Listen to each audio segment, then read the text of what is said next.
Welcome back to another episode of a Wanderer's Way podcast. I'm your host, Dustin, and today we're going to talk about the new Pokemon Brilliant Diamond and Shining Pearl. I personally got the Brilliant Diamond because the exclusive Pokemon is much better. No contest, in my opinion. But with that being said, these are faithful remakes. Very, very faithful, with some slight differences that kind of, help, like the XP sharing between all Pokemon, which that's awesome. It really is. It takes away a lot of the grinding, which is sad on my part, and also takes away the whole point of the difficulty, honestly. That is my one true gripe of the game, is even though it is faithful to the originals, it's a little bit too simple now for me. Like, I'm rolling through, I got... I've got through, I haven't been playing the last couple of days because I've been so tired after work and then migraines and everything, but got through 2 gyms, completely obliterated them with just one Pokemon, my starter. I can't even comprehend that difficulty. I think they need to have it where you can change that difficulty before you start, because it's way too simple. And that was my gripe with Sword and Shield as well. Like, I love Sword and Shield. I have over 200 hours in the game. Man, so simple. It was so easy to the point that I literally never lost a single battle. And this does not count online, by the way. Online is a whole different ballgame when you're playing against real people. But the AI was so easy. I never lost a single battle in Sword and Shield. I dominated all the gyms with one Pokemon through the whole way through. Same with the DLCs that came out. I just rolled through them so easy. Despite the fact the game is fun, it's exciting, but I think that took away a lot of the whole point of the game aspect of the difficulty and, trying to make your Pokemon be the strongest and defeat everybody. So the XP sharing, in my opinion, is a good and a bad move, both. Good for others, bad for a lot of us others. But outside of that, the graphics are phenomenal, and they're very faithful to the originals, overhead and, just like the sprite packs and stuff, but they're so clear and so good. Everyone had this idea when they first showed it because it didn't look very good. The first thing I said is, hey, they're just showing you that it's not even complete yet. Just wait until the full actual preview of the game when it's about to release comes out. You'll see the difference in it. Like, everyone just berated him like, oh, this is gonna suck. The graphics suck. Like, come on, people. I swear the Pokemon fans are the worst fan base out there. They're always complaining about something.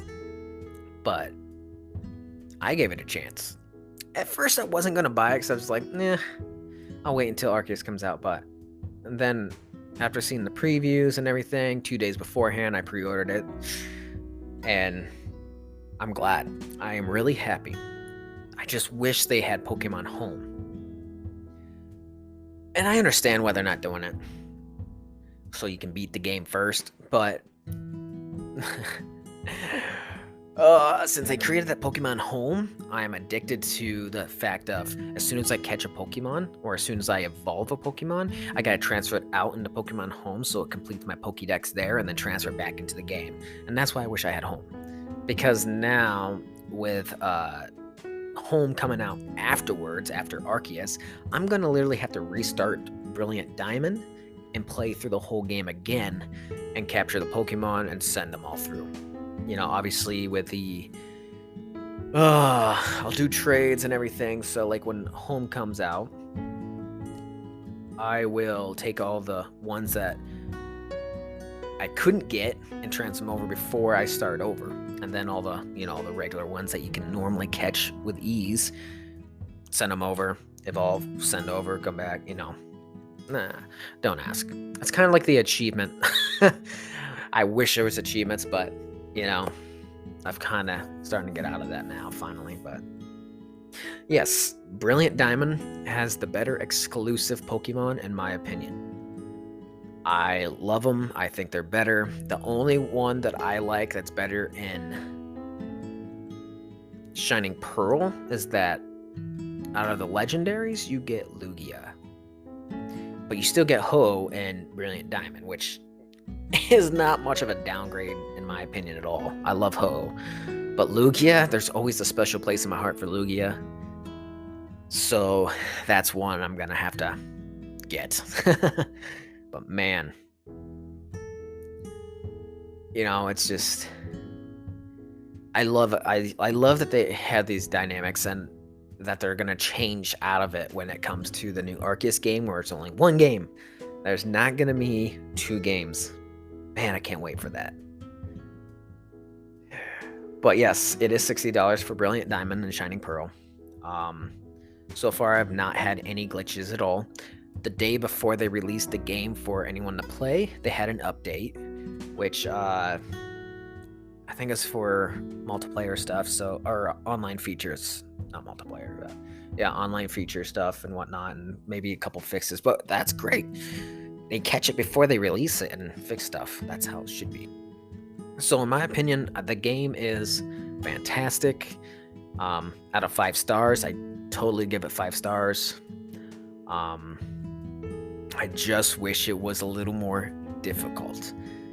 That's what kind of keeps me from playing constantly. It doesn't seem like I'm working hard enough for the satisfactory of defeating the game. But all in all, the game is excellent, and I think it's definitely worth a buy. If you guys give it a chance, you'll love it too, especially if you like Sinnoh. And that wasn't my favorite era. I was always Gen 2. That was my favorite and always will be. So yeah, there is a part of me where everyone else complaining they don't want any more remakes. I really want a remake of Gold and Silver on the Switch. Please, Pokemon, do that for me. But thank you for making Brilliant Diamond and Shining Pearl not be like Let's Go. I don't think I've ever hated a Pokemon game in my life until I played Let's Go. I still never finished it. Oh, horrible. No, that game was awful. Please, don't do that again.